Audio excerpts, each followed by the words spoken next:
Now we should be fucking live. Yeah, we are now. Are you sure? Oh, maybe it's not showing up yet because it needs 30 seconds for us to. It It says says, welcome to welcome to chat. chat. Wait,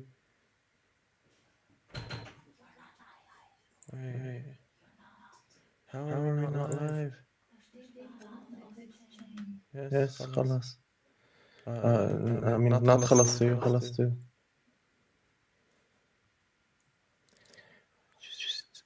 Oh my god. How is this happening? Oh, it says that we're live now. It It is. I mean, I mean, it does does say say we're. we're. It's,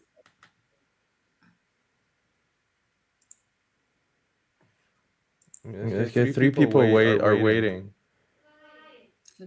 Five 5 people. oh, here people. we are. We're live. We're We're live? live? Yes. I I can't can't see see us. us. I can Are- see us. Anyway. I I can't can't see see us. us. Like Like here here, it says we're live. live. Reload it again, I guess. It's really, we're properly. You can You see can see us? us I can see us on the YouTube link. On the on the YouTube channel. Are you okay? Yeah. This is This is weird. weird. If anybody's watching, just I don't Aktuell know. ein Zuschauer. Oh, I'm the Zuschauer.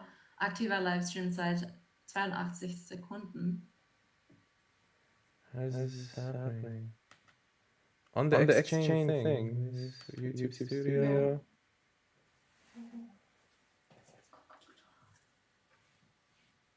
Yeah, Yeah, of of course. course. Is Lou there? Did she? Yeah, Lou is trying to log in.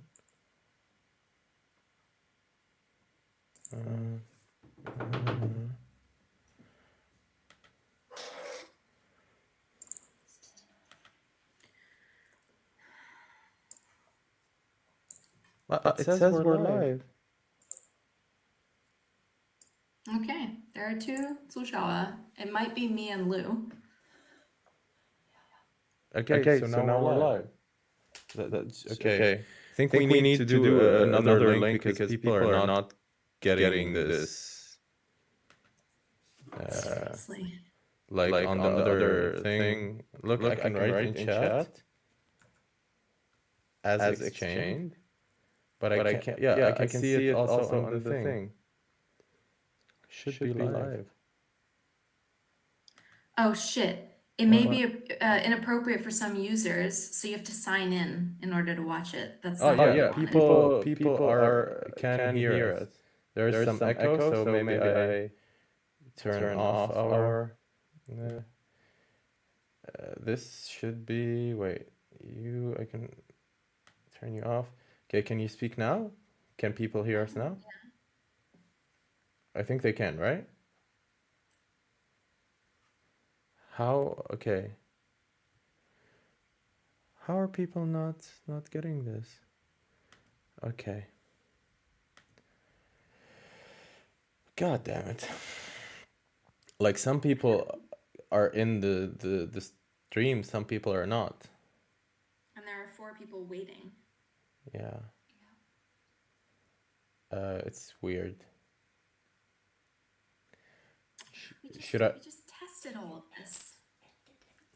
Yeah, I mean, we can also like stop it and restart it. I don't know if that's. You have to confirm you're over 18.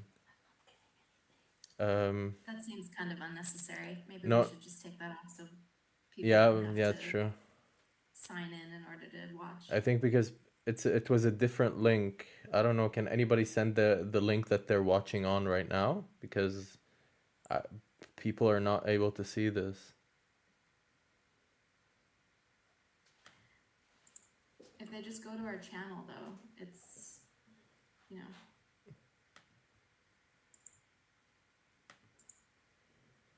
Yeah, maybe you can copy the link and send it in the group thing.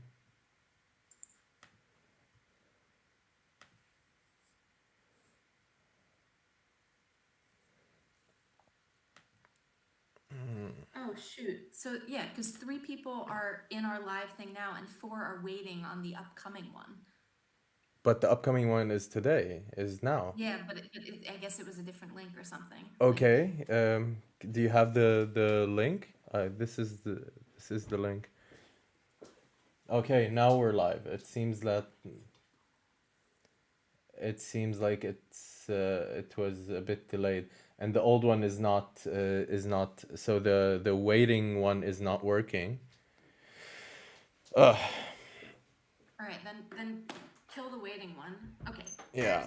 There's Zuschauer here now. Yeah, we can. That's awesome. Fucking crazy. Okay. To bear witness to our pure chaos. This is Listen, extremely embarrassing. I we're- hope someone finds it a little bit charming. I do Listen, not, but we're both over 30. This can happen. We're in the boomer category. We're not Gen Zing, you know? This is, we're actually just, yeah. also nothing about YouTube is really very Gen Z. Like, YouTube was something that we used in 15 iterations ago when we were 14, so. That is true. All right. All right. So Shall we? we shall. Can you send the link in the chat though? I'm getting people asking me like for the active link, and I don't know if they're in this chat in the YouTube chat. yeah, just send it there. Thank you for the love. It's Oh, William is on. Fantastic. yeah. There are so many cool people on. Emily, oh. There are so many cool people on, and we're fucking this up. We're fucking up the bag. Just this is horrible.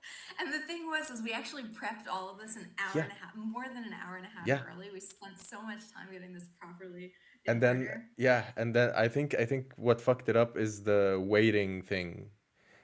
You know what I'm gonna do? I'm gonna be smart about this. Go to the waiting chat and tell them, "Hey, listen, this is the actual one. Click on this." That's what you're gonna do. This should be good. Yeah. And we're gonna kick off in very quickly. Yeah. I mean, this is gonna be the only actually funny part about everything that's going on. It's yeah. We know it's bleak. It's very not. Yeah. Something wrong with your microphone? Something's wrong with my mic?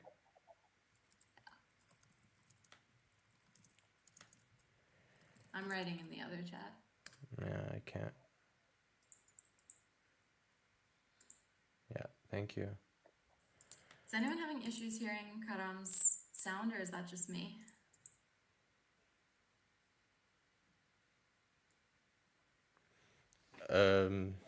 You can tell me if it's better or worse or something. I can also mute myself and just use the other one. Wait. I can just... God damn, this is actually where we're...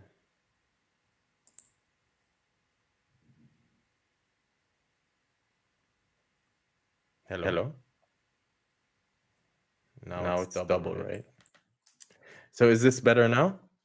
It's not for me, but let me try with another speaker. Yeah. It's back. Okay. Echo's back. Wait, how do we do this? Okay. This should solve the problem a little bit. I am not sure if the echo is gone.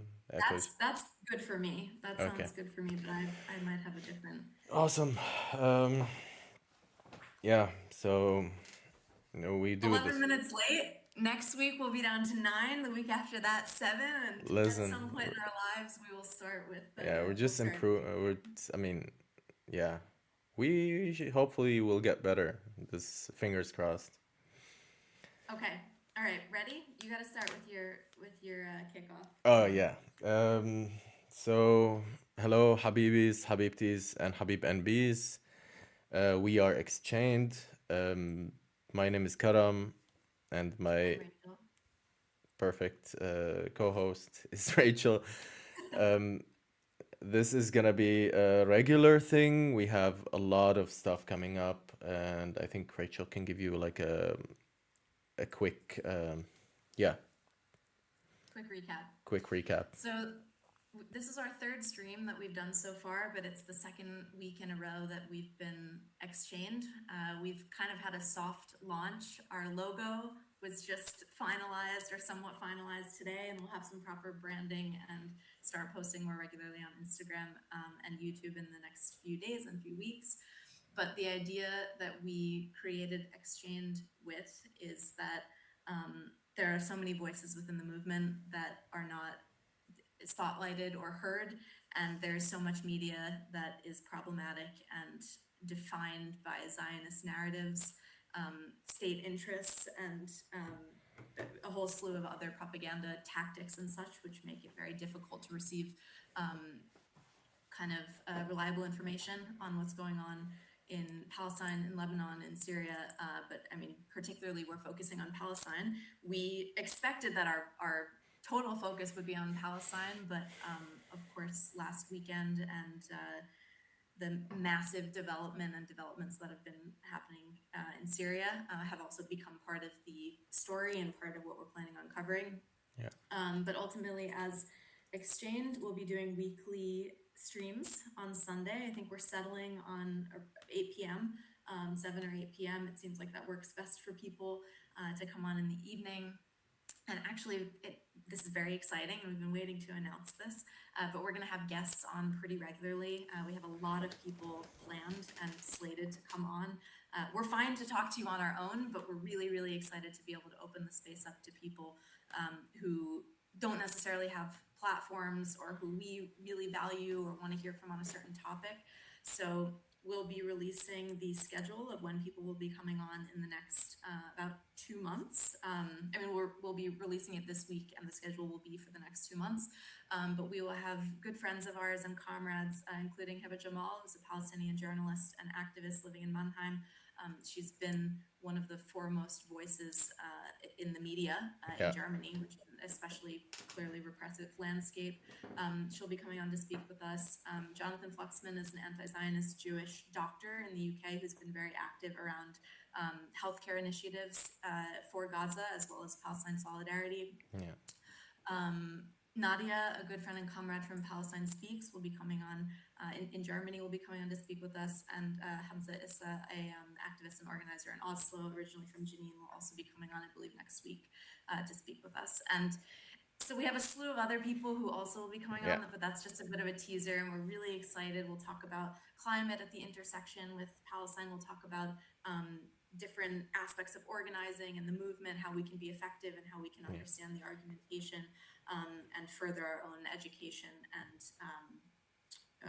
expertise in this area. So that's a bit of the stream. And then in the new year, we're also going to be launching a series of videos, educational videos, which I've clearly done quite a bit of in the last year, but have stopped recently to focus on other things. This, primarily Exchained.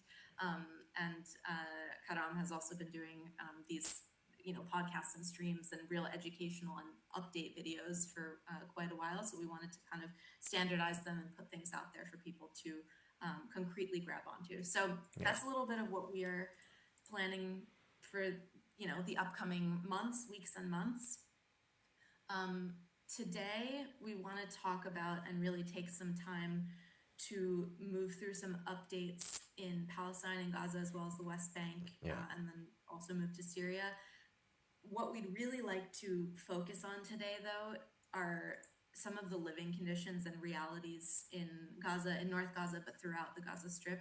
Yeah. And just to kind of check in with everyone in relationality, in relationship to listening to the news and listening to updates and kind of being critical of how we process them, because even those of us who are active in the movement have been drowning in massacres and in this kind of input that there's a massacre every other day, and we want to check in with ourselves and with everyone else as to how we're processing this, to make sure that we are actually processing it and that it isn't becoming normalized. That's something we wanted to kind of highlight. So anyway, I just also wanted to add, part of this is creating a community that is a little bit resilient to all of these continuous massacres and continuous news of dehumanization of Palestinians, because we have people who have been deplatformed for Palestine solidarity, including Hiba Jamal. We have you guys, most of you guys in the chat know a lot about this, and also need a bit of a community where fucking rage is okay. This is like the conditions are not normal, and we should never let them be normal. But just as Rachel said, we need a space where we can actually touch on these, where we can actually kind of process them. And I think rage is very important in this case, because I mean, rage stems completely out of empathy here. And I think we need to grow this empathy and to grow a community where empathy is the core, and whatever comes out of it, hopefully anger, hopefully rage, hopefully also organizing, hopefully pushing for justice, be it in Palestine, Kurdistan, or wherever on this planet. And I think, yeah, I mean, we're just launching, but the hopes are big. Yeah, and I think just a quick comment on that, because this is also something that I think we have both spent a lot of time doing, and a lot of people who have been traveling around and giving speeches and making videos and been in the streets have really tried to leave people with something concrete. This is something that you can do. And ultimately, we have ideas for what you can do, but as long as there's only a very small minority of people, of activists and organizers saying, here are things that you can do, you're only going to have a limited pool of creativity and ideas and brainstorming. And ultimately, in creating space for this rage and this empathy and this real community for processing what's going on, we want to encourage people to say, here's an idea, here's something I want to do it with me. And so we want to send links out, or we want you to send us links, and let's process them together, and let's come up with ideas together based on what's happening. We don't need to, and this is also why we're having a lot of other people come on and talk to us, and not necessarily in the form of interviews, but real discussions to move the conversation forward. Yeah. I'm dreading this, but we do have to. I mean, it's literally what we sought out to do is we have to keep looking at all of this insane horror that's been going on. We will be showing you some insanely traumatic stuff. So I think a trigger warning is necessary. But so we're gonna start with the latest in Gaza, and Do you want to start out with this with the list of that Mara sent us? Yeah, I was thinking we end with this, but we can also start out with the list of that Mara sent us. So I'm a bit, I kind of want to, yeah, if that's okay. I think I'd like to start out with that, because it's something really concrete, and it's not necessarily just putting links in front of people and saying this is what, which we're going to do also, but this is something like kind of particular and special that I wanted to, I mean, not special, terrific, but wanted to call out, because I have a very, very, very dear friend in Gaza, and she would be on this stream, on this show with us if she had internet signal, but all the cell towers have been bombed, and she doesn't have a phone that accepts an eSIM, which is a reality. We've been sending eSIMs to a lot of people who have that option. She's not one of them. So service is very limited. But this is something that she wanted to call to people's attention, is the living conditions, but really the death conditions, and whatever is in between, the survival conditions, because living in a genocide is closer to death than it is to life. Yeah. And one of the things that it's very, very important for her to highlight and call out and make sure that people have in mind is just how excruciating it is to try and survive under these conditions with absolutely no dignity. And so, yeah, so she sent us a really detailed list of how much kind of everyday products cost. And we've seen some of this, we've basically seen, okay, flour costs this much. A bag of flour right now is at, and she's not in the north, she's in Zoaida, which is in the middle, right? Or she was in Deir al-Balah, but now she's in Zoaida. A bag of flour costs 1,000 shekels, which is approximately $260. And I will also show the picture of the flour that Yes. you get, like For $260. for $260 fucking dollars, you get this. You get this flour where everything in it, like everything. Look at this. You have actual. This is not fit for human consumption. No. This. I don't even know what to call these things. I have not seen this in They're called weevils, and they're some of the most disgusting, just unthinkably foul little bugs. And yeah, this is a picture from her that she sent me. And in order to get the weevils out of the flour, which is some of the only real food that these people are able to, that in Gaza people are able to get in bulk rather than having to buy like a few vegetables, which are also really, really difficult to find. This is what people have to do. They have to sift through the flour time and time and time again to try and get it to the point where it is remotely edible. And regardless of how many times you sift through it, you basically are at a risk of either not eating and being malnourished, which you're going to be anyway, or eating and getting sick afterwards. So part of the reality of Maras and so many people in Gaza's reality every day is the risk of eating is that you're going to be severely ill. You're going to be puking and on the toilet if you can find a toilet, because this is what you're consuming. And I just want to point out that, like, what even Marah said is like she is one of the lucky ones that even get flour. Like these are not normal living conditions. These are conditions that are specifically and like intentionally put there to end life as it is right now in Gaza. It's not yeah, just a few aid trucks are being attacked or whatever by these colonists. These are colonists. These are not settlers. Even when we speak about Palestine, we speak about settlements. No, these are colonies. These are colonies on Palestinian land. And the colonists are now literally cutting off food from the indigenous people, or in the best case scenario is you get food like this for hundreds of dollars. It's ultimately, I mean, I think, and this is something that I feel like maybe we said it a couple weeks ago, but regardless, it's a really, really important point to emphasize.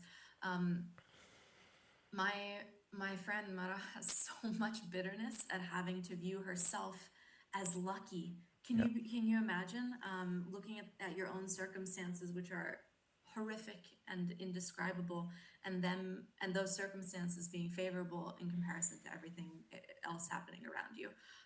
Shampoo costs $20 a bottle. A small toilet roll, one toilet roll, costs $3.90. In Berlin, you pay sometimes less than €3 for 8 to 12 packs of toilet paper. Vegetables are nearly impossible to find, and when you can, they're just astronomical. 1 kilo of zucchini is $6.50. Eggplants are $7. Oranges and apples are $13 for that amount, and meat of all types is largely completely unavailable and has been for the last 3 months. And if it's found, it's in very, very limited quantities, and it can be up to as much as $100 per kilo. So ultimately, you have a situation that is very intentionally creating famine, not just where people are physically unable to get food, but to the point where people are unable to find it. They're unable to afford it. And I also am kind of dreading showing this because it's so horrifying.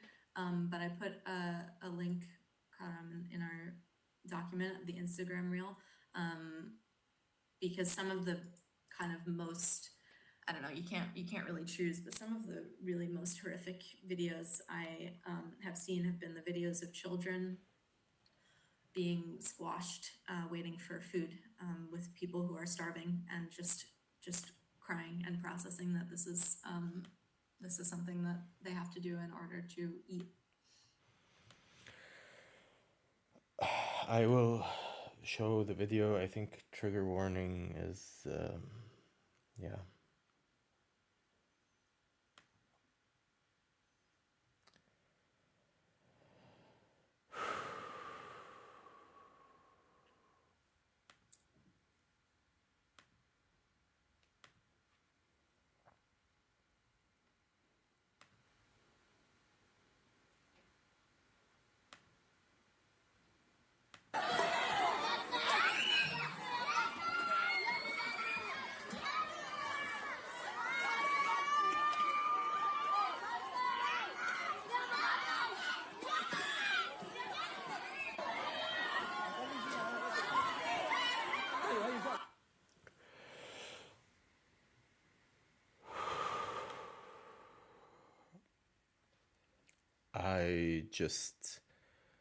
I am at a loss of words.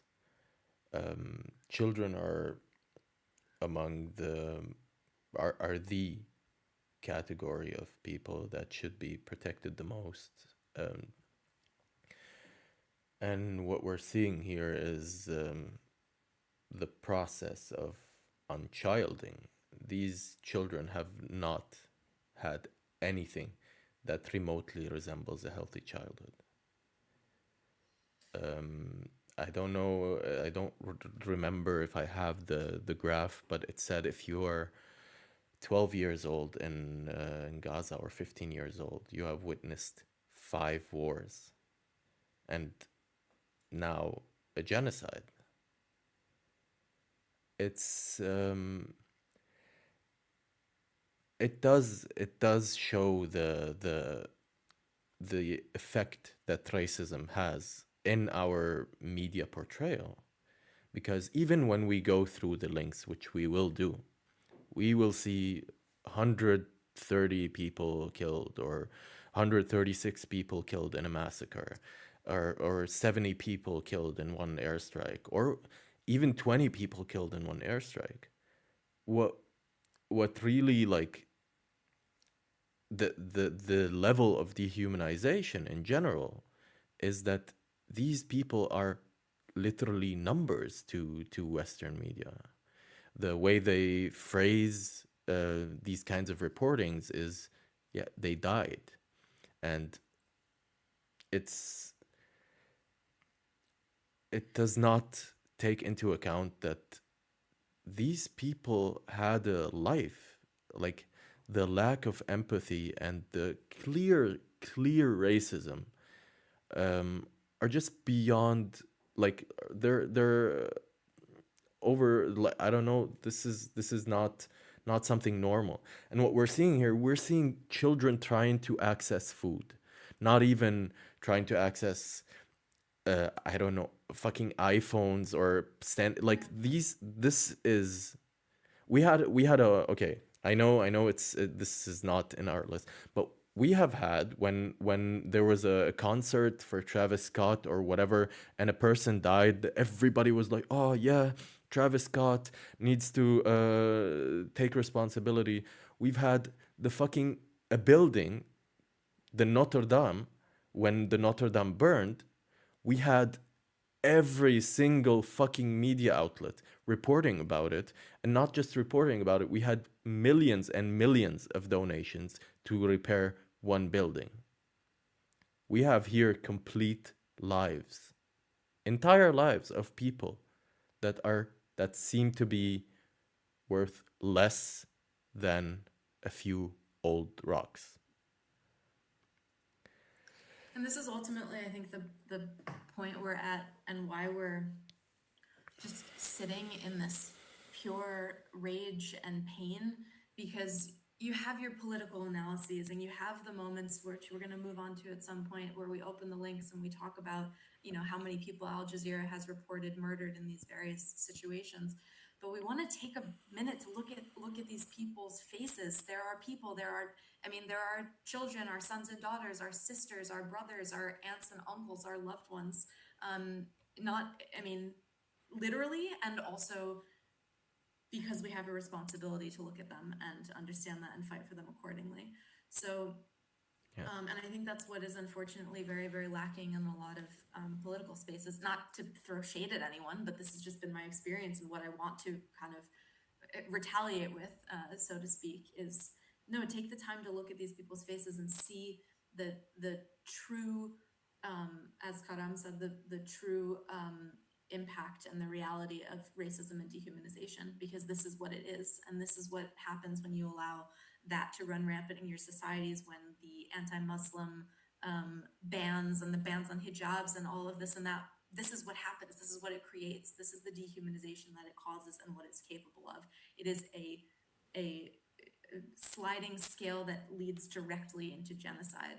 It is only a matter of time. So that was kind of the beginning, and I took the time, and Marah took the time to send me a list of all of these things and to send the pictures, and I'm very, very grateful to her, because I want to also check myself, and to sit and look and really feel on my tongue what it would have to be like, and hopefully I will never know, but to feel what it would be like, and to try and feel into her circumstances, because I feel like that's a responsibility. Yeah. We are gonna talk about a massacre that happened in Gaza. Unfortunately, we have so many massacres to talk about that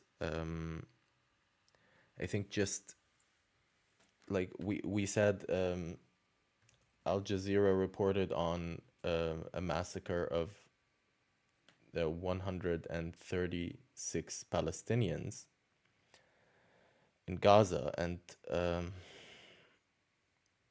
there are so many, there are so many instances where this is just happening, and I think we're getting tired. We are fatigued by the amount of massacres that are happening. But we have to keep on. We have to continue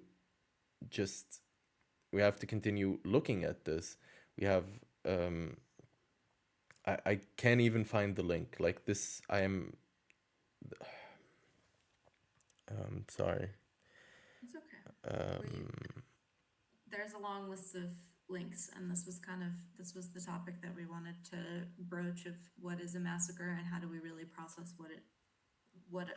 how do we process these massacres when they're in such quick succession, and when it's been constant over 14 months, and when it's happening with more and more regularity as a result of this having been normalized, which of course was the strategy of the entity all along.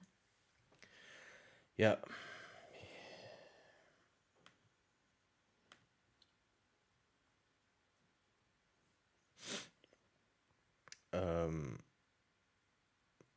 I think we have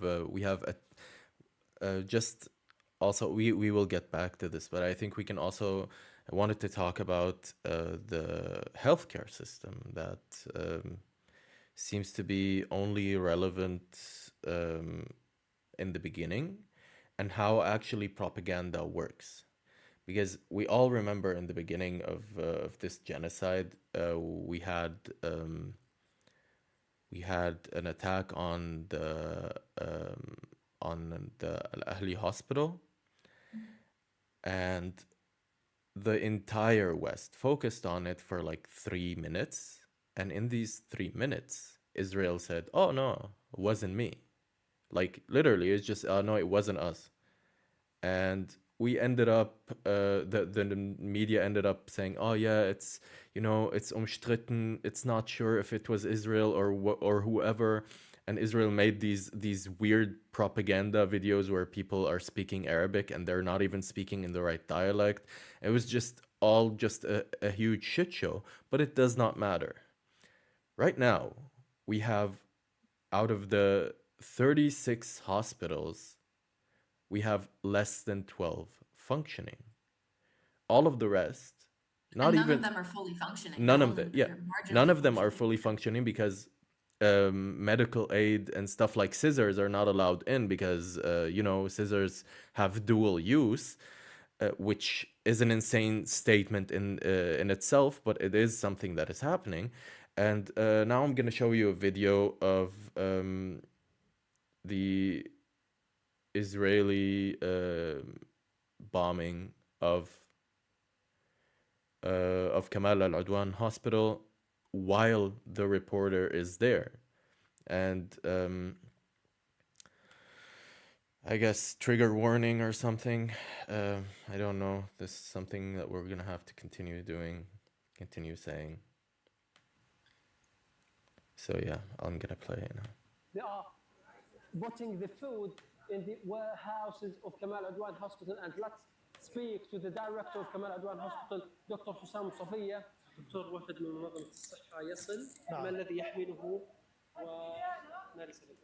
طبعا ما وصل الى مستشفى كمال عدوان هي هذه كميات بسيطه جدا صراحه وقليله جدا.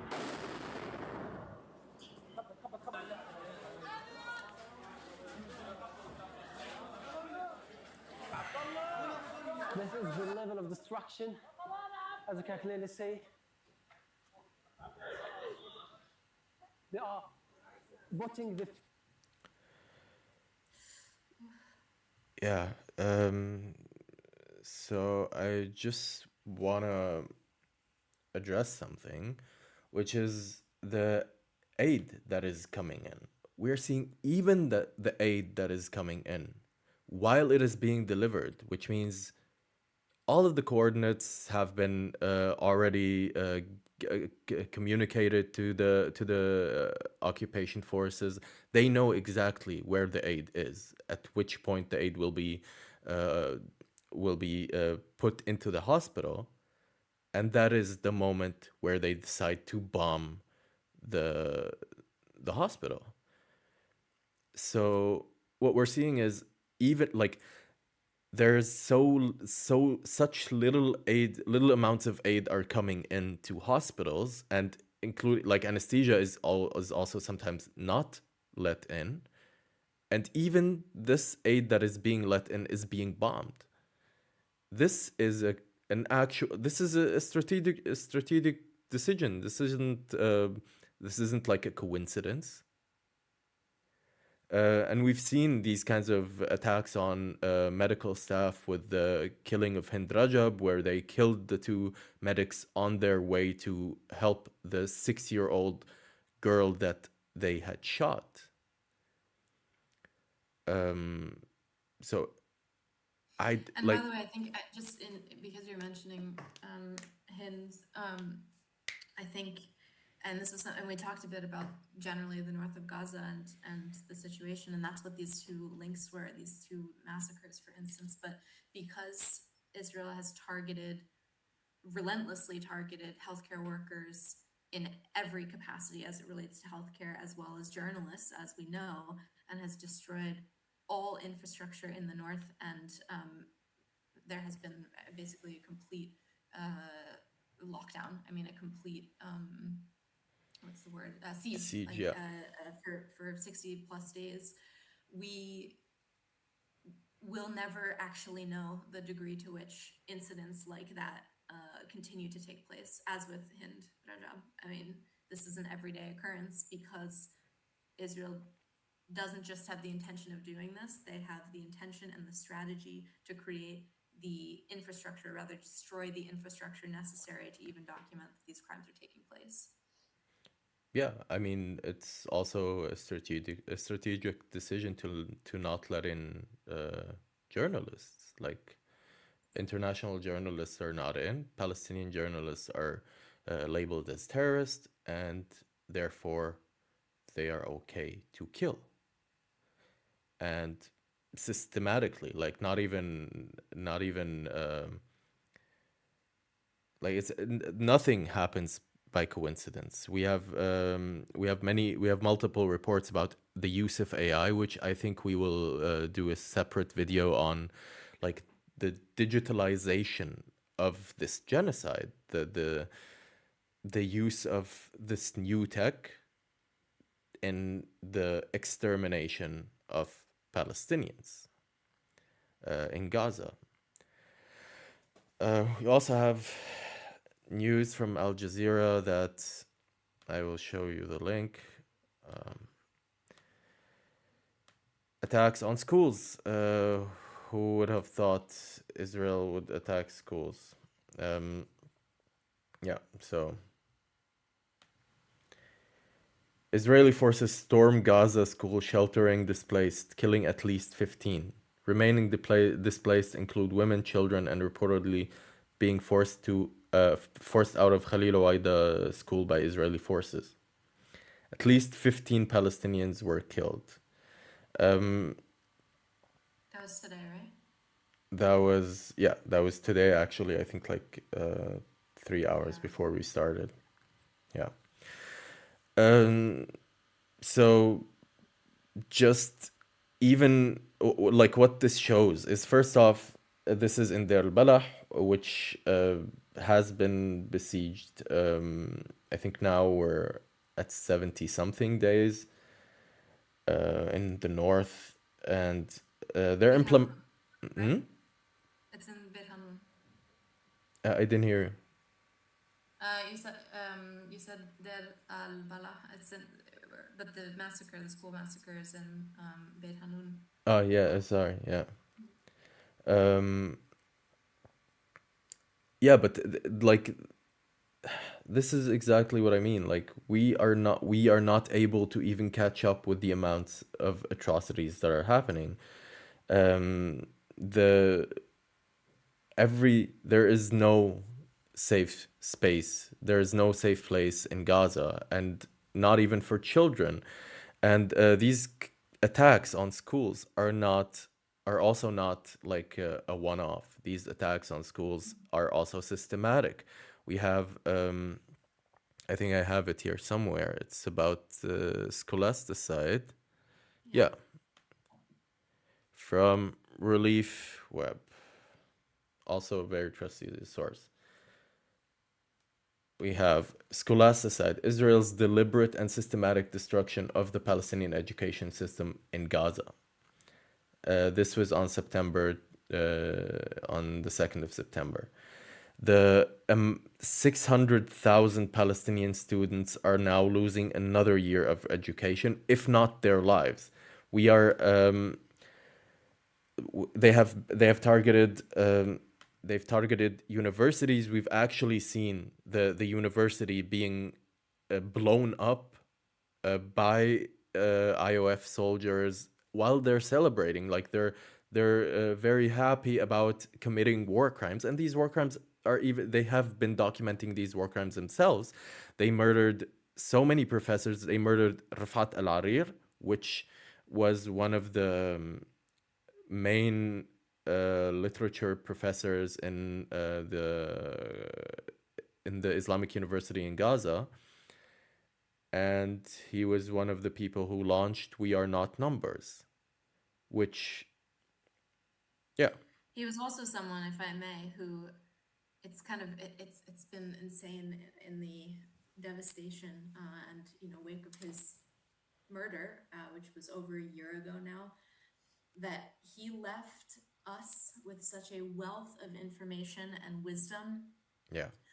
And anytime any of these things has happened, any new development, any new massacre, any new type of massacre, AI, and any different development as it relates to liberal Zionism or the occupation, there was always a Rafat tweet or text or poem or article that told you every single thing you needed to know. Yeah. And I think that's also, it just brings to mind that that's really the core of why we're here, is to draw attention to these things, these sources, these Palestinians on the ground, Palestinians in Gaza who have given us and are giving us everything that we could need to know.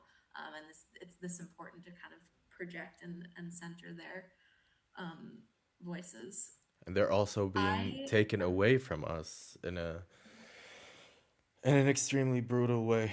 This is I kind of wanted to segue a little bit, but go back yeah. to that point No, because I yeah. think one of the main characteristics that we've seen of the violence and the genociding and the extermination campaigns that have taken place in Gaza and also now in the West Bank, but particularly clearly in Gaza over the last 14 months, has been this brazenness by the occupation forces, by settlers, and also by Israeli quote unquote civilians. It's this kind of deep righteousness, and not just that, but real confidence and knowingness that what they are doing will not be punished and will not be prosecuted. And that's something that I think is very important to point out as existing within the broader scheme of Israel's plans for the entirety of the region, supported by the United States and the U.S. empire, in what all of these ruling classes see as an inevitable kind of final solution for humanity, which is the world order of genocide, exploiting and destroying these regions and annihilating, exterminating completely the people within them. And they see this as something that is becoming, if it hasn't already, the world order that we will all be forced to ascribe to. And I think as we're talking about Palestine, there's a reason why Palestine is at the center of everything, and people say this when they talk about the movement. Palestine is every fight. Palestine is for the environment, for women's rights, for the the fight for all oppressed people, but also every part of the world around us. Because if we lose Palestine, then it spreads further, and that is what we've seen. We've seen it spread into Lebanon. Now we're seeing it spread into Syria, the Greater Israel Project. Yeah.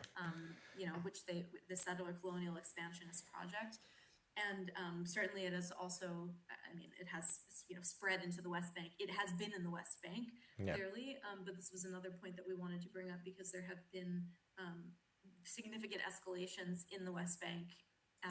Specifically in Jenin, and this is all part of this broader context that we really need to understand the whole situation and Israel's genocide within.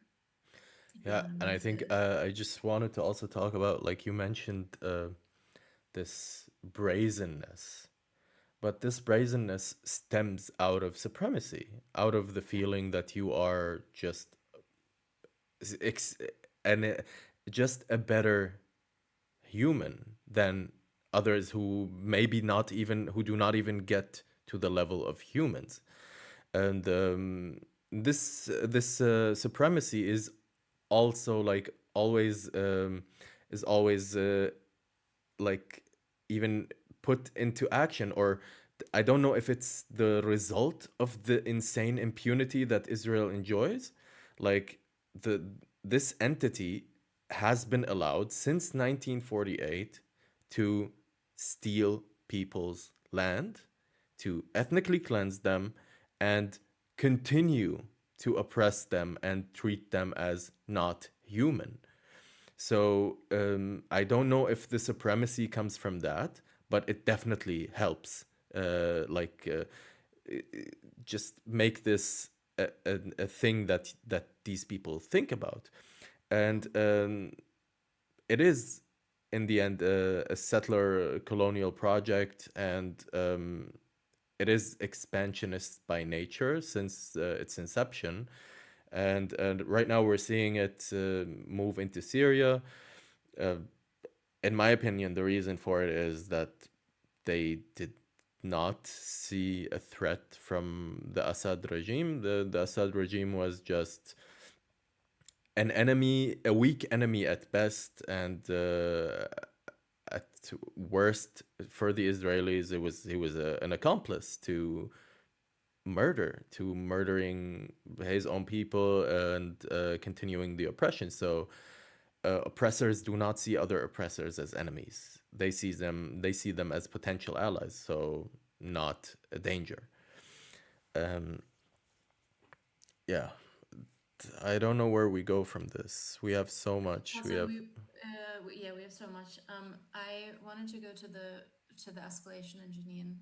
Yeah, I think that's maybe this New Arab article, because I think this is important also in this kind of significance of Jenin as a hub for resistance, and how it has also been not terribly publicized. I mean, because of what's going on in Gaza, and that this is also what you see is the more one thing is publicized. In the past week, there have been horrific massacres, and hundreds of Palestinians have been murdered in this week alone, or within days, because the focus has been on Syria. Yeah. In the past year, we've seen in all of this, hundreds of thousands of people being slaughtered in Gaza. The Palestinian Authority, the PA, which is the lapdog of the Zionists, has been in Jenin and has been around the West Bank, but Jenin has taken it especially brutally, slaughtering people there. And it's always a matter of kind of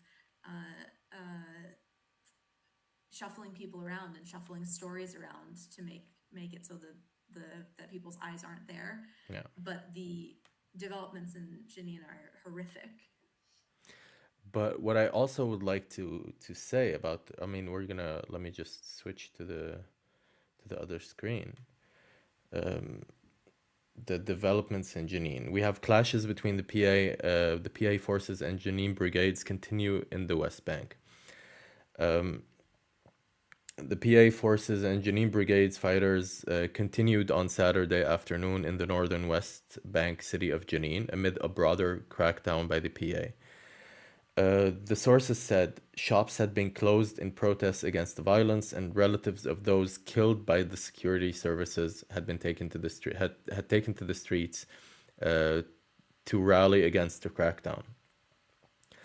This was in the wake of a young Palestinian having been murdered just in cold blood by the PA a few days ago. I'm sure they're going to go on to say this, but just... Yeah. Earlier this week, security forces admitted to killing 19-year-old Rahbi Shalabi after initially claiming he had been beaten to death by lawbreakers. Amid fractions in the camp,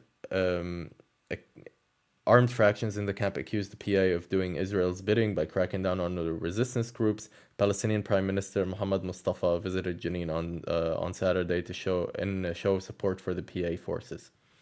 So, just to comment on, in general, on just to comment in general on the role of the PA in the West Bank. I mean, the PA has already very limited control of areas in the West Bank, and even those areas are very they are very codependent on the Israeli permits, on even Israelis allowing them to be there. So when the Israeli army is raiding these areas, the PA officers or whatever the fuck they do, they just go. They are told to just leave. That's number one. Number two, this crackdown shows one thing. Before the crackdown, we have multiple resistance groups in Jenin, and they are all working together, even though they belong to completely different factions, and some of them even belong to the Fatah party, which is the PA, but they are the armed forces, the armed wing of the Fatah party, and they refuse to have any connection with the actual Fatah party right now. But what we're also seeing is this will of the national bourgeoisie, like Abbas and these Muhammad Mustafa and others who have positions in a not functioning not state. They are willing to oppress their own people in order to further their financial interest and their power in a relatively, like, they're basically non-existing power to just keep it up. I just think these are very... Oh, and also, why is there a Jenin refugee camp? I mean, I thought the West Bank is Palestine. Well, you see, when the settler colony was announced, they had to they had to ethnically cleanse people from their homes, including my grandparents, of course. Some people went to Jenin and they built them tent city. You can call it tent city. And then throughout the years, people thought they were only staying there for 2 weeks, and now it's been 76 years and they're still in refugee camps. Of course, the refugee camps are now made of stone. The tents are now not tents; they're made of stone. But they're still. These people have the right to return to their homeland under international law and the UN Resolution 194. It's just that Israel, as a settler colony, does not acknowledge the rights of the subhumans that it rules. If yeah, I think it's also, and this was something that we were chatting about a little bit. It's very the timing of this, the timing of these escalations in the West Bank also coincide specifically with what's happening elsewhere. When the attention is elsewhere, as you know, as I said, but also given what the occupation or Netanyahu has articulated, and being concerned that people looking around, whether in Palestine or in Jordan or Lebanon or wherever, will look at the overthrow of the Assad regime in Syria and have similar inclinations. And seeing this again, and this was, sorry, it was a bit kind of a bit out of place, but in what I was talking about before with Jenin being a hub for resistance in this particular respect, it makes a lot of sense. And being kind of hub for this kind of proud camp that you know has stood for 76 years. It just makes a lot of sense that it's being targeted in this respect, and that we're seeing this as as the people of Jenin watch what's happening and revolutionary energy in a revolutionary period elsewhere, that they would be the first people targeted as and viewed as a risk by the occupation.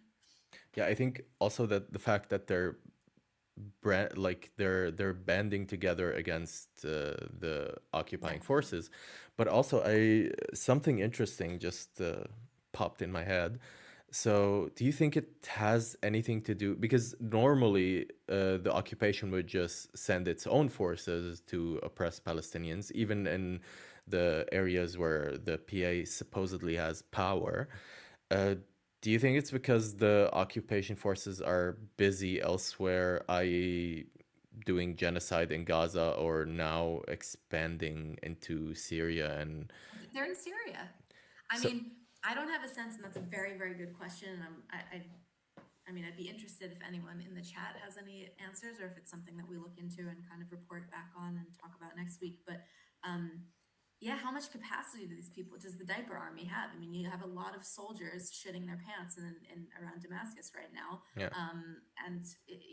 Maybe they don't really have the capacity. From my perspective, though, I mean, it also came to mind that they would be sending the PA in as something to, like, as for the occupation to kind of shield themselves from responsibility by calling it, I read somewhere that they were calling it kind of inter-Palestinian conflict or something really bizarre. So being able to sell it that way and brand it that way is makes it a bit of a different story. And I just put something here that I kind of wanted to show. I think it's the fourth slide. I saw it. It's the Instagram one, right? Yeah, it's the Instagram one. What's interesting about this is I wanted to show a video of a PA soldier publicly resigning after the murder of this child in Jenin, which I think is something that very clearly shows just how much of an escalation these actions and these interventions have been by the PA and by the Zionists behind them in the West Bank, and how it's come to the point of actually pushing the factions, including the PA itself, closer together for this unity. And this was just interesting because I'd never seen this before. Yeah. Wait, let me.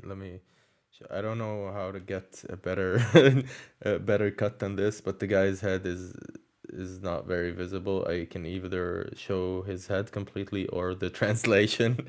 I don't know. I think Translationist. yeah, I think the translation is more important. But wait, let me hit play.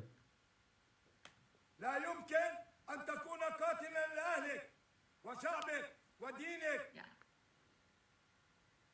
He said it's not a possibility to be a murderer of your own people, of your own family, and of your own religion. والسلام عليكم ورحمة الله. Yeah, this is him resigning, showing his ID card and his military thing. Wait. And I found that There very we have demonstrations also in Jenin, saying that the blood of Palestinians is expensive, is precious. Yeah. This was the specific piece of him resigning publicly, taking off the uniform. I find that extremely interesting because it shows this conflict. It shows this dichotomy between, on one hand, the pull of Yeah. the ruling class, the pull of here's a little bit of security, here's a little bit of power, and here I can give it to you, but being still steeped enough in national identity, or rather the struggle for liberation, for Palestinian liberation, having grown up as a Palestinian in Palestine, presumably, Yeah. that ultimately this is something that, while it went against perhaps his personal interest, it was still something that it was still a decision that he made for the cause. And that's, I think, something that's very, it's very distinct, and it's very different than seeing, I don't know, a US soldier take off their uniform in the United States, because what are they deciding between one aspect of ruling class and a different type of privilege?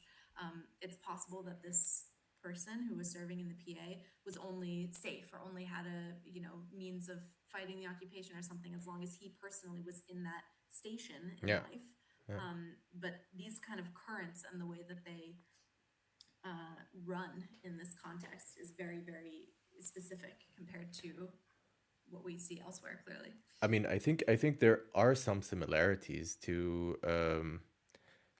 like reasons of why you join military factions in general. If we're thinking about the USA, you have like some who join for education, some who join just for a fucking job because they want a future, and the system is designed specifically to keep you poor enough so you can wasting your life to defend the interests of the ruling class is the best option that you have.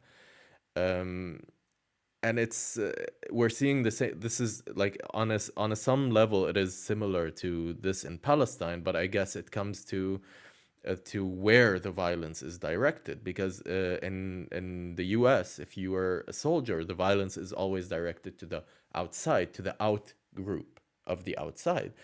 But if you're in Palestine, then it is directed directly at your people. So at some point you will have, hopefully, an awakening of conscience, and you will decide to not partake in the oppression of your own people. So yes, there are similarities, but like you said, it's a very specific situation for Palestinian soldiers, or whatever the fuck they call themselves. Yeah, absolutely. Yeah. Okay, I mean, I know we're already kind of a bit over time, but maybe you want to make some quick comments, just take a few minutes to talk about Syria. And I mean, last week we dedicated our whole stream to talking about Syria, and certainly there's been a lot developing every day, every hour. Just as a very brief overview. I mean, can we just do one thing? I want to talk about the Amnesty International report. Yeah. I think so Amnesty International, I'm gonna send the link. Amnesty International did, I mean, finally a report where they say like, hey, genocide. This is genocide, which is very late in itself, but it's also better late than never. And I think like right now there are like nobody can bring an argument to why we should not just be calling it a genocide, or like many people are saying, like, yeah, maybe it's not a genocide, it's ethnic cleansing.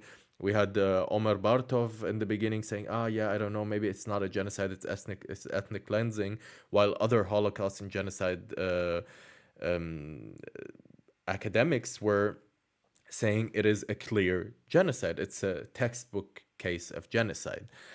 And now we have Amnesty International, one of the biggest human rights group, if not the biggest human rights group in the world, saying it's genocide.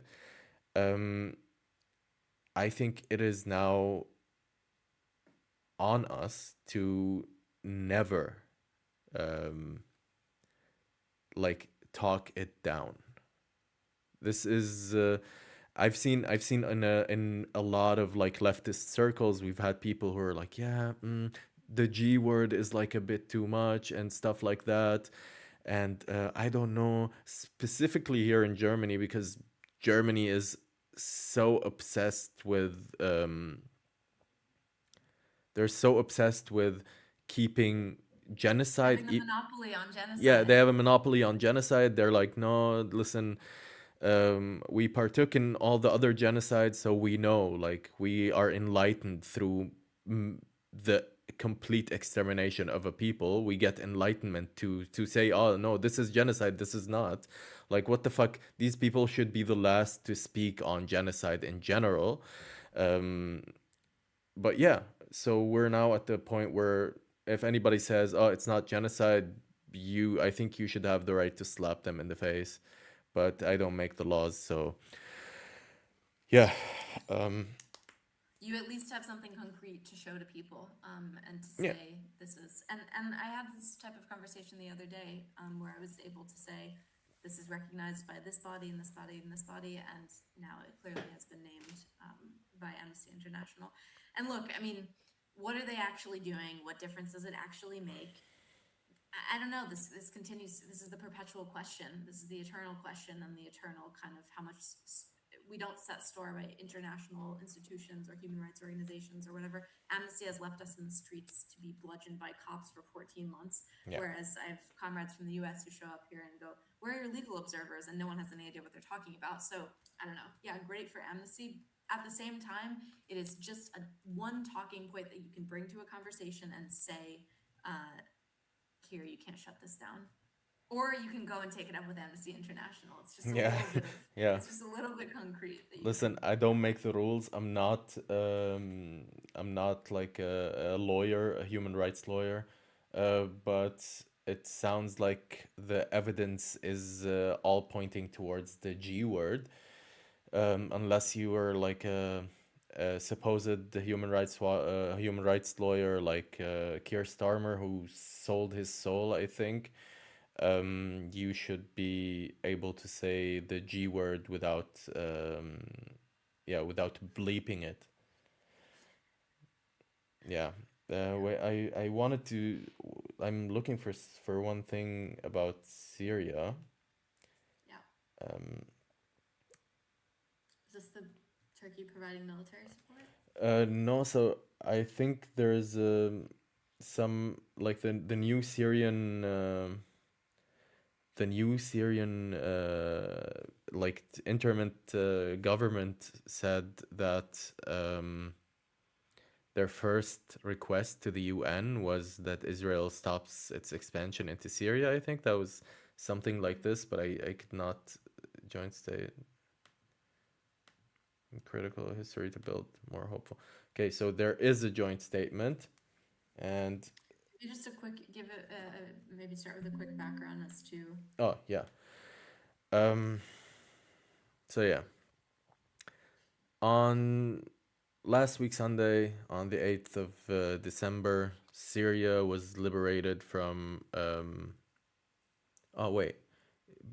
By the way, going back to the question of the number of soldiers available in total, the IOF had about 700,000 soldiers, both active and reserve, about 7% of its population.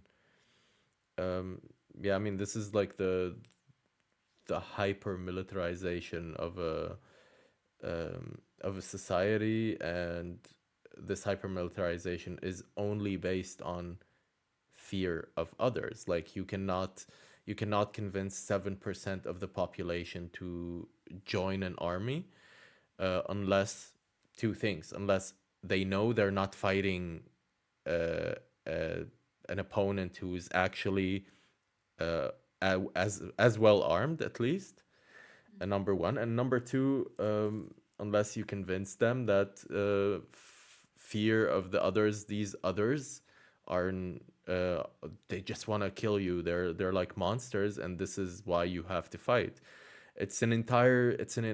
Unfortunately, the entire Israeli society is built on fear, and fear and the dehumanization of Palestinians, coupled with a little bit of supremacy and insane amounts of impunity, and you get like a settler colonial state that keeps expanding somehow and does not have borders till this day.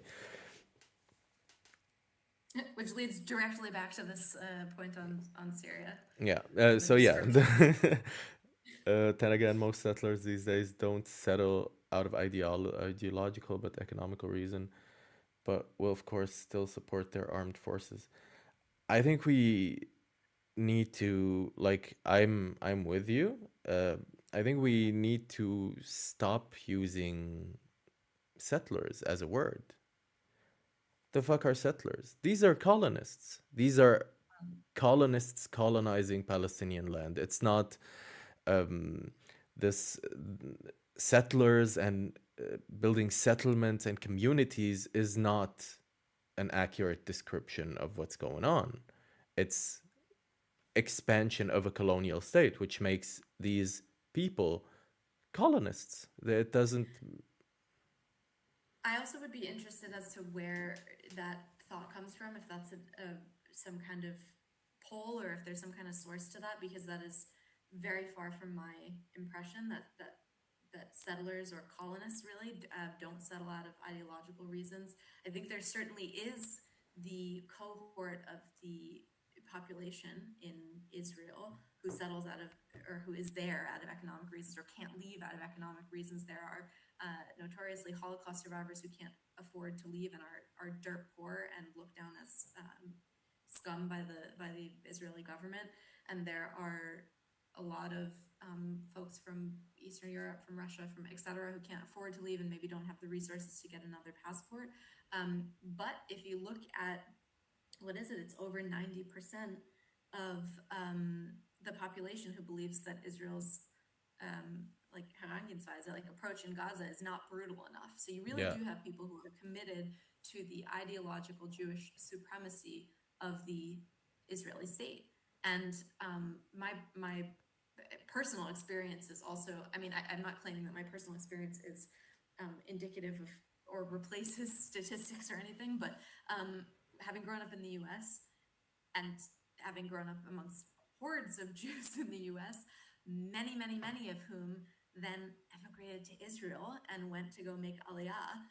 They went because they were deeply committed to being in the Zionist project, being part of the entity, living in the only Jewish state. And they had tons of resources. They were not going for economic reasons. They were going because they were economically privileged enough to do so, to go and settle in Karam's family's house. So this is not directed at this person who made, clearly a very valid point and an observation. And, I could be wrong, but this was also, I think a lot of these things can be integrated together. And the ideological pieces for me, having also seen the political leanings and orientation of Israelis, and particularly the so-called Israeli left, and we can have another conversation, and we will bring someone in to talk about liberal Zionism and the so-called Israeli left, but especially taking a look at that, the ideology really runs deep. So anyway, but we're really, we've been let's run it back. Let's run it back.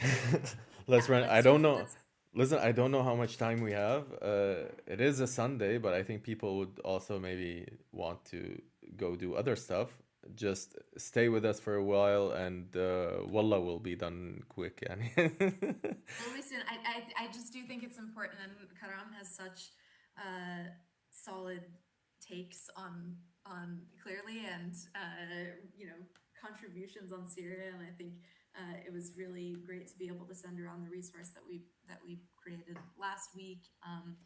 And and everything going on in Syria. So I think it's helpful, and you had a link that you wanted to share. So let's Okay. maybe just spend the last Okay. few minutes on Syria. Do a quick fire round. So, what happened last week in Syria is Syrian rebels slash militants, whatever you want to call them, made a final push. They were in Idlib, made a final push, and took down the Assad regime. The Assad regime in itself, it's kind of like the Bashar al-Assad inherited the presidency like you do in a normal democracy, inherited. It's weird. Like George W. Bush, he did the W. Bush move.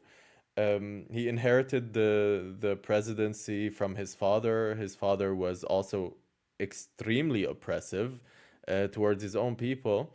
Uh, the reason he was oppressive towards his own people is because he kind of built a base in the beginning when he was coming up, and then kind of betrayed the base in order to align himself with the interests of the capital holders, and to be precise, while also claiming that Syria was a socialist country. So very weird. Then we have the son, who even opened more, he opened Syria more to those capital holders, to foreign capital, also foreign in a sense that it was like the Emirates and other Arab countries, but not completely open to Western capitalists, to like the big whales, so to say. So since 2011, the revolution started on the 15th of March, and people rose up because Assad's strategy was to make the cities better, to build more infrastructure for cities while completely neglecting the rural areas, which, like, some people in the rural areas did not even have IDs. Like, they were not existent in the surveys or in the these kinds of things. Another thing, so this led to, of course, to an uprising. This uprising took many forms, including being like the Free Syrian Army. They just kind of disconnected from the normal regime army, so to say, and had some fightings, and then ended up being trained by some of the U.S. By some of the U.S. agencies, let's say. These agencies, then some of these people turned then to ISIS, and then also to like religious fundamentalism and stuff like that.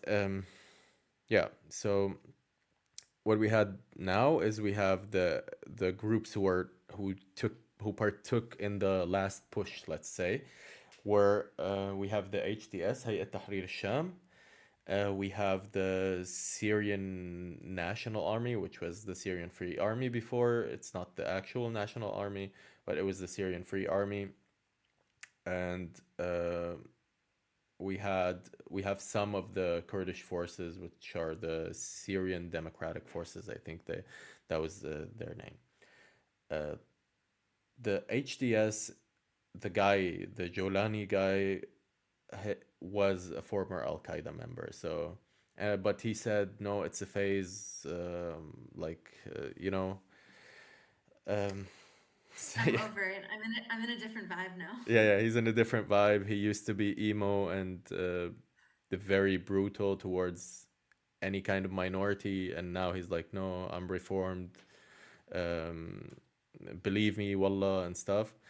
Which, I mean, right now I'm just judging by the actions. they don't seem to be oppressing minorities. Like in Aleppo, we have the bishop who was was anointed as the mayor, and there doesn't seem to be the killing of minorities, except for Kurdish people. The reason these attacks on Kurdish people are occurring is because these forces were supported, financed, and weaponized by Turkey. And Erdogan is not very keen on Kurdish people in general. And I think Erdogan's wish is to expand his territory, first off to get rid of the refugees that he has in Turkey. I think there are around 2 million or something. He wants to put them back in Syria so they can go back home, and also rule more areas, also even in Syria. So that's his first reasoning. The second reasoning is it's kind of to send the message. By the way, this was all. Oh, sorry. Keep going. Keep going. Oh yeah, okay. So the second reason was to kind of send a message to the Kurds in Turkey, like, hey, don't dream of an autonomous area where you can have a little bit of self-ruling and stuff. Like he even isolated and disappeared many of the like elected Kurdish leaders in Kurdish areas in Turkey. He also, like the aid that was supposed to arrive to Kurdish people who were damaged by the last earthquake, I think a year or 2 years ago, is still pending. Like some Kurdish areas are still completely destroyed by the earthquake that happened very long ago.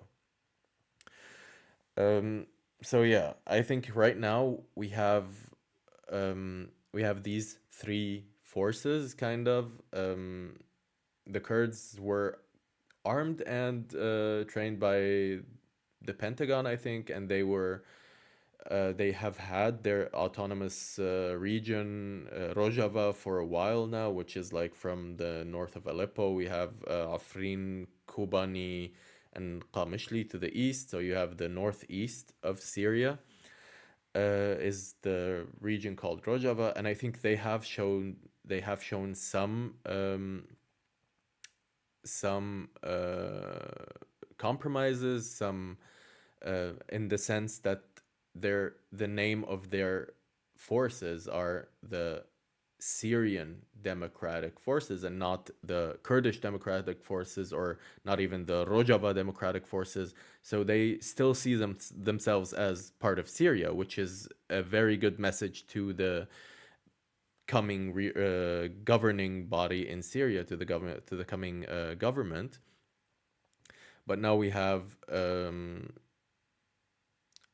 seen some attacks by Turkish-backed militias on the Kurdish borders, which is not a good sign at all. We have a chance right now. Syria in general has a chance to actually build something positive after years of oppression, and this something positive can only happen if the Syrian Arabs and Syrian Kurds bond together, show solidarity with each other, and recognize that their enemies are both the Turks and voila, Israel. Israel has bombed so many, I think like 80%. Yeah, Over 80%. over Yeah, 80%. Yeah. 80% of Syria's defenses in the last week. Yeah, over 80% of Syria's defenses in the last week. And we have like HTS refusing in the beginning to condemn Israel, or refusing to condemn Israel's expansion into Syrian territory. I mean, they were like 20 kilometers away from Damascus, the capital of Syria. They And reached Damascus too. I mean, What? They were 20 kilometers from Damascus on like Monday. They got there. Are they? I did not see them in Damascus. That's what I. Now I'm worried if you didn't see that I saw that, but Okay, no, maybe. I saw that they were directly on the outskirts of Damascus. No, Like no, I know 20 they were in the kilometers. outskirts of Damascus. They were, Oh, so they went through the Jabal Sheikh, which is like the mountain that is separating, and they went through Atana, which, by the way, my grandfather moved to after the Nakba, and lived there also. I was in so many times in Atana, but so yeah, they moved through Atana and they got like Atana is around 20 kilometers from Damascus. okay. So I do not know if I did not see that if they got to the city itself, but we can actually look. We have internet. We do. Yeah. And then in the meantime, the U.S. also opened up around having active contact with HTS, which I mean was kind of to be assumed, I guess, in the first place to some degree. But and particularly in light of HTS having refused to condemn, and actually not even refused to condemn, but actively ignored the questions around the Zionist bombardment of Syria multiple times in interviews with the Syrian media. Yeah. There's also, so like how I see it, yeah, there has been explosions in Damascus, is through airstrikes. So what I think the US and Israel want is, like I said, Assad was not a threat. He was at, like, best case scenario, he was a weak enemy. What we are seeing now is the complete fear that Israel has had over this revolutionary moment, because what they want a future disarmed Syria. So no matter what we have, no matter the kind of government or the governance that we have in the future, it's going to be a demilitarized Syria, which means a Syria that you can walk into with your tanks because nothing can stop you. Which also now brings up one question. If the entire weapon depot, let's say, in Syria has been destroyed, the only way for Syrians, or the only Syrian part that still has weapons, is the Kurdish part, because they still have a connection to the Kurdish part in Iraq, in Erbil, and they can get weapons. It's just going to be US weapons. So I do not know how. I don't know how that would. I don't know how that would help in this scenario, and I don't even know the willingness of the Kurds to kind of stop the expansion of Israel and stop Israel's attempt to use this opportunity as a way to establish a greater Israel, to keep its expansionist ideas alive. Yeah, so this was Yeah, I mean, I think, and this was also what we discussed last week, and what most people have been discussing, kind of the demilitarization or the transition of forces, and who's ultimately behind the forces, if it's the U.S. empire or otherwise, as the Zionists, as Israel continues to push into the region, into Syria. The question being whether weapons would continue to flow through Syria if the new government was open to it. But Hezbollah also issued a statement saying that they have lost a military supply route during this phase. But they said it's a detail and they can explore alternative routes, which I guess is, they would say regardless, because this is a resistance movement that will find other ways, and they probably are not looking to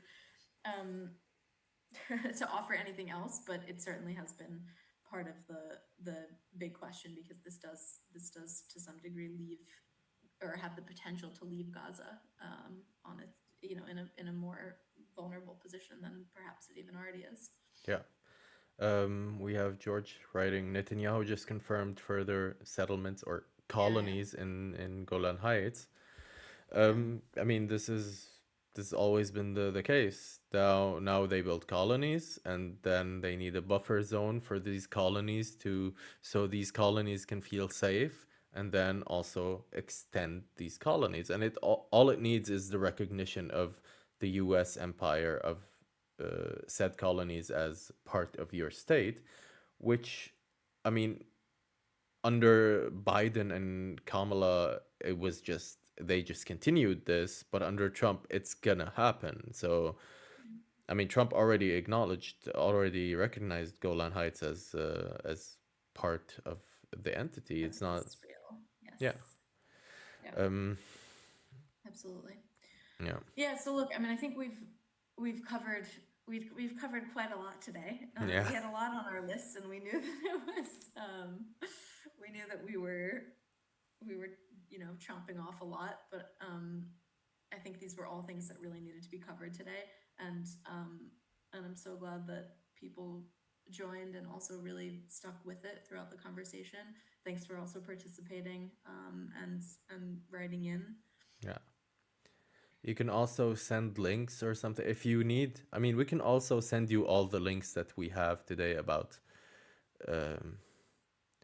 scholasticide. I don't know if anybody's in my city, in Hanover. There is something tomorrow regarding scholasticide. Maybe I